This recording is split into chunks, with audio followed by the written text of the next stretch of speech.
Hey, what's up, everybody? It's your boy Nate coming at you with another quick, maybe not as quick, of a video. This time it's going to be a little bit different. I'm doing more of like an update 2022 video for me and my channel. I want to share some goals with you that I have for the channel, some of the things that I want to do, and some changes that I have in mind for the channel as well. So if you're willing to stick with me through that, that would be awesome. Of course, there's going to be some openings involved as well. I've got some cards that I want to rip for you guys, so I will make it worth your while. There will be some code card giveaways, so that's cool. But yeah, I just kind of want to, starting the new year, I wanted to kind of provide myself with some goals, but also hold myself a little bit accountable for that. And I think the best way to do that is to actually voice those, put them on video, and then put it out there for the world, and then try to obtain those goals. So for content creation in 2022, I've got some, I don't want to say lofty goals, but more just kind of like quality of life, everyday goal, things that I want to start doing that I think are going to make it easier for me to create content, and hopefully maybe easier for you guys to consume said content. So first things first, kind of like a weird thing, but I want to start with kind of like more of a major content dump. So I've got a lot of old videos. I've been recording for the last year and a half, but you guys probably only see like 2/3 of my videos, maybe a little bit, maybe it's almost like half my videos. The reason for this is because I usually record in stints, right? So I've got a baby at home, so sometimes it's hard for me to find time to do it. So if I've got 2 or 3 hours, I'll record like 6 videos, but then those things kind of get backlogged. It's hard to for me to go through and edit all of those and add kind of the fancy effects and things that I'm pretending to know how to do. So I think one of the first things that I want to do is I want to kind of get those old videos out. Part of that is going to be leading into the next thing, which is more consistency with my posting. So I want to start posting 2 videos a week, Tuesdays and Fridays, excuse me. I don't really have a time picked out. Sometimes I'm all over the place. I kind of like the end of the day ones because I'm not competing with huge mega YouTubers, right? But then I'm also getting people, maybe when they're coming home from work or whatever, if they have a quick few minutes just to check it out. That's awesome. If not, I don't know. But I'm looking at my timestamps for videos, and I'm not seeing any difference between posting at noon and posting at like 5:30. So I'm kind of gonna opt for later in the day, I think. But we'll see. I might change that a little bit.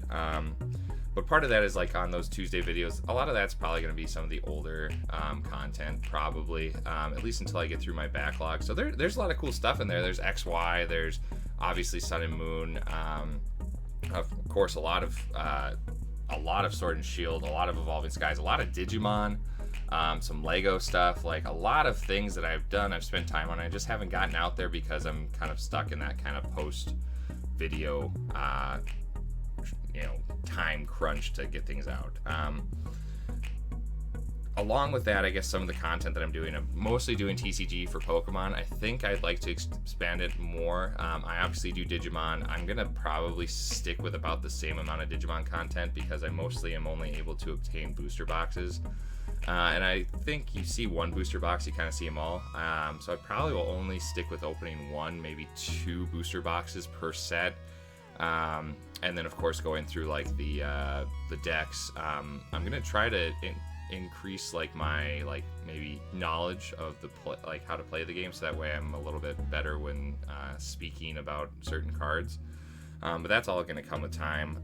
Another thing I want to add to my videos is kind of like more information on news and updates, when things are going to drop, what cards are seeing more play, things like that. So getting more into the competitive and into the just like information that might be good for you as opposed to you just watching me rip cards.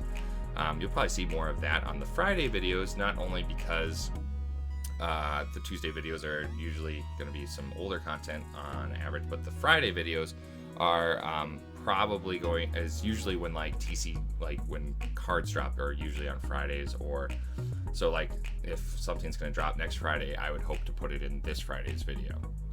Obviously that makes sense, right? The other thing too I want to try to do is focus on the quality of the content. So like what I'm saying, the things that I'm showing you, what I'm doing, as opposed to kind of the flashy fanciness of that a lot of YouTube and other stuff can be. So I can do some of that. I'm not as great at it. I can learn more, and I do learn a little bit more every day. But I think it really slows down what I'm doing, and it kind of impedes my goals, which is putting out more content and being more consistent with content. So I think I'm going to scale that back a little bit. I still want to do some fanciness, but like I said, I want to dial it back so I can get videos out a little bit more consistently. I will say that means they might be a little bit rougher, but I don't think that's a big deal, because there's lots of people on YouTube that don't do all that crazy fancy intro stuff and bright lights and shining stuff. I'm just gonna focus on the cards and having fun, and hopefully you guys will appreciate that or reciprocate it as well. Let's see here, what else do I have? I want to start a new series. So I've kind of been doing the quick six, which is fine, but I don't really like it that much, mostly just because I like it because they're short videos. So if you just got 5 or 10 minutes, you can just boom, come in and watch that. But I feel like what ends up happening is people tend to enjoy the larger openings, or at least the more more expensive openings, which is fine, but I just can't do those as often because it's coming out of, it's a hobby for me. It's not I'm not getting paid to do this. I don't have a huge following where I can, spend, $100,000 on Pokemon cards and open crazy amounts of cards. I need to be smart about it. So probably that, and that's going to be kind of the thing too, where I'm not posting as much or not making as many videos. I'm not posting it very much right now anyways, but not making as many videos and maybe doing more packs, right? So average pack openings maybe increase to like 20 packs or something. We'll see. Let's see here. But the new series that I want to discuss is kind of like an investment series. I talk about investing a lot on the channel, but I don't really give you guys any legitimate information or show you what I'm doing with it. So my idea right now is I have $250 lying around from Christmas money and fantasy football earnings from this year, from the 2020 Christmas or 2021, right? So I want to take that money, and I want to invest it in cards. I think I'm going to mostly stick with graded cards and raw cards. I don't think I'm going to invest too much in sealed product, mostly just because sealed product's boring. If I buy an ETB, I'm not going to rip it, because most of the time, especially with modern sets right now, you open it and you lose so much money. A Vivid Voltage ETB is worth $85, $90 right now in the secondary market, which I have a few of, which is great. But as soon as I open it, the likelihood of me pulling the card that makes those ETBs worth that $90 is 1%. I think it's less than 1%. I think it's 0.1% to pull that chunk at you. And I think that's gone up a little bit with kind of the releases of more promo sets and stuff, and Vivid Voltage making its way into extra packs. But I just don't want to run into that whole thing where I'm ripping countless ETBs and going through this $250, and then I'm stuck with $15 in cards that I'm trying to hawk to people on eBay. That's not what I'm trying to do. I'm trying to do raw cards, things that everyone more or less has access to. You guys could look this up as well on eBay or on Mercari or PWCC. So I think what I'm going to do with that, $250, my goal is to try to turn that into $500 by the end of the year. Relative, right? Because like I said, I'm not super worried about price, more worried about just increasing the value overall of the collection, I guess. I don't know. Gotta get some water down. Hydro break. But I'm trying to, increase that to $500. I don't think that's that lofty of a goal for a full year.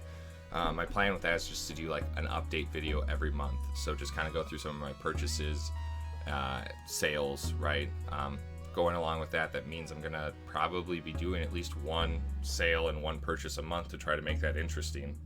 Probably more, right? All within that realm. I'm not going under, I'm not going into the red for this, just $250 and that's it.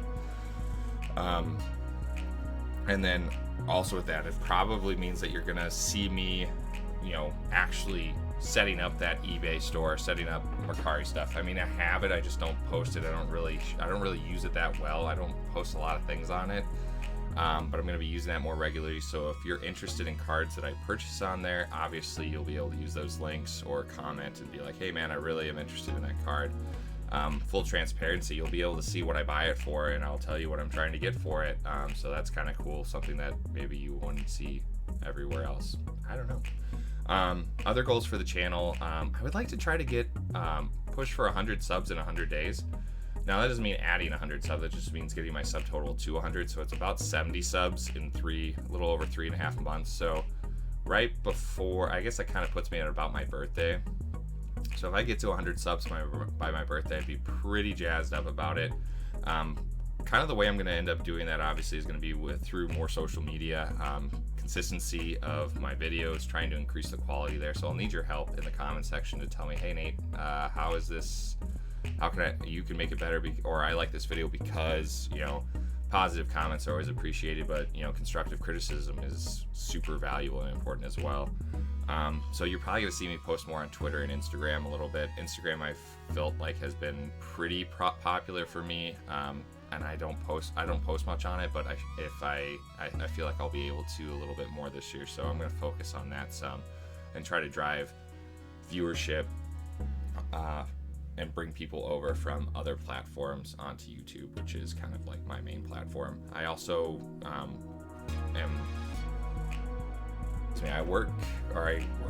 I also do Twitch with my older brother. ItsNapz. I do a lot of clips and stuff for him, and I'm in the mod for his channel. We do a lot of survival games, and he does Pokemon card openings, and we talk Pokemon constantly. I also do a little bit of moderation and talking for a new Twitch channel, Jailbot JVXX. I'll put ItsNapz and Jailbot's information down below. Jailbot just made affiliate in like 3 days, which is crazy. He's got a lot of like plans. He's a personal friend of me and my brother. We hang out with him all the time. Isaac, he's a cool dude. Ride the wave, right?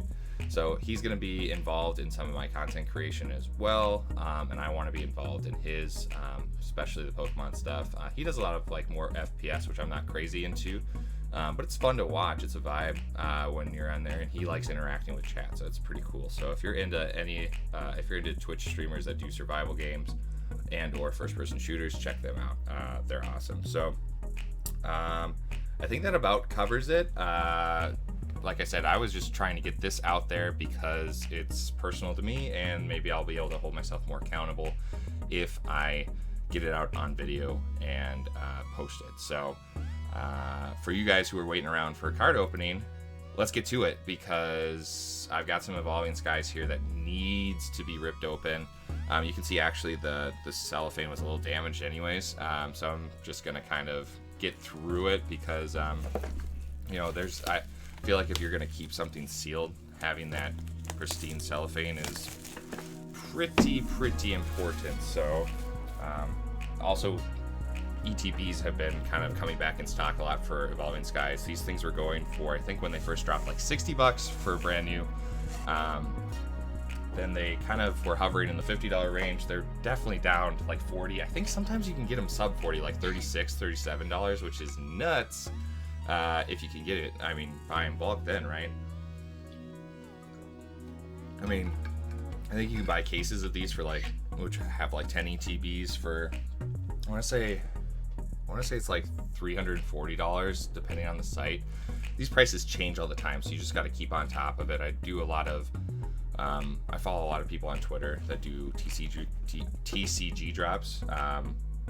Actually, TCG drops on Twitter is who I use most of the time, actually. So I did pick this up for MSRP at a Target, I think, for $40. So standard stuff: sleeves,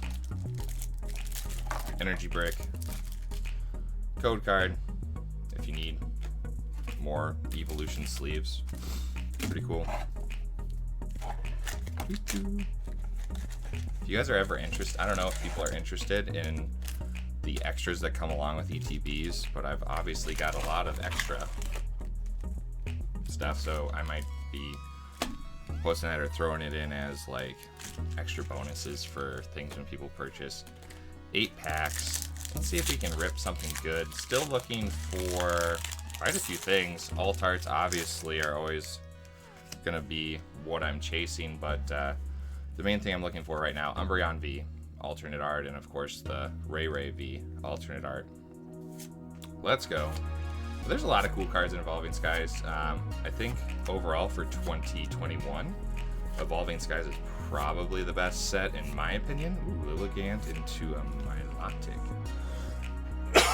But that's not really hard to say, right? Because you had battle styles. There's some cool cards in battle styles, and they released the new, single strike, rapid strike content, right? So that kind of changed how the TCG is played, which is pretty cool. But it was back to kind of harder pull rates. There's not really as many like crazy good cards in the set. The best card isn't even that great in the TCG. It's actually pretty terrible. The best card is that Tyranitar, the hungry one. So people just like it because it's cool looking, right? Ooh, Hydreigon into a Tropius. Then you moved into Chilling Rain. Kanto Birds, or the Galarian Kanto Birds, were pretty cool. Like those a lot. Calyrex, so the Ice Rider and Shadow Rider. Those cards kind of changed the TCG. Those are those are still really good cards. For current modern decks, right? Evolving Skies, I mean, I think most of the modern decks involve some card from Evolving Skies, whether it's the Umbreon decks, the Sylveon decks. I think Espeon's getting a little bit more play. Ooh, twinsies. Hydreigon for our holo rare. So, Evolving Skies, I think, just has the most playable cards. Fusion Strike, however, does have kind of like the Genesect Mew vibe. Here's a code card for you. Ooh, another one. And another one. Hope you get something cool. If you do get something cool, post it in the comment section down below. Sorry about that, guys. I'm kind of getting over a cold. Need some more water for all this talking. Sip, sip, sip. Also trying to drink more water.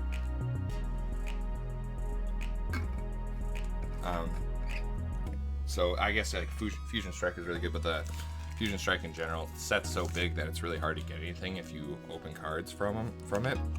Here's a code card. So I guess I'm just kind of down on it because of that. I'd probably just suggest purchasing the individual cards.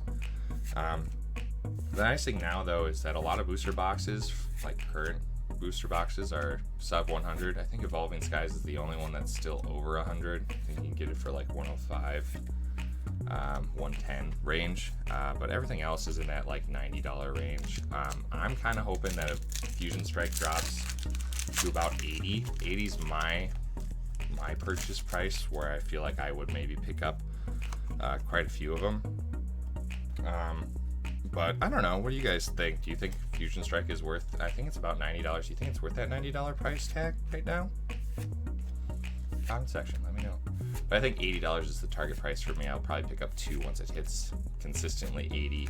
If it goes sub 80, I might buy another one. But that's just mostly just to have one in my sealed collection. Ooh, Actrovish V for our full art pull. So that's 2 hits so far in this ETB, which I think is usually about what you can expect from 8 packs in an ETB. So that's fine. Hopefully we get something a little bit spicier than that, but only time will tell. Booster. That Avalog card's pretty cool. Avalog doesn't get a lot of love. It's just like an iceberg. Ooh, Flotet for the reverse into a Gorgeist. Last 2 packs. Let's see if we can pull something good. Like the Umbreon V is a pretty usable card in the TCG right now.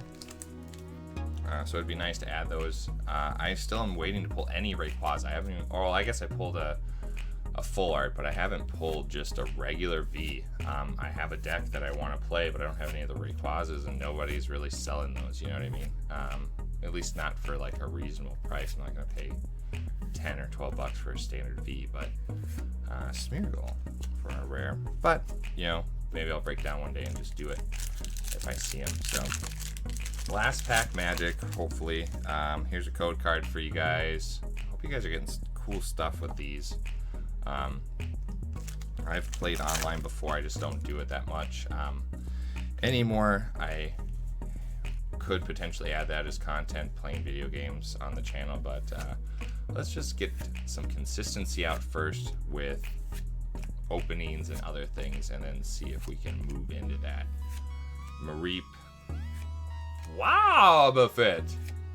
Swablu into a... Woo! Nice! Rayquaza VMAX. Speak of the devil and she shall appear. Hello. Very excited about that. I've been wanting a Ray for so long, and I finally got one. I need 3 of these. So this is 1 down, 2 to go.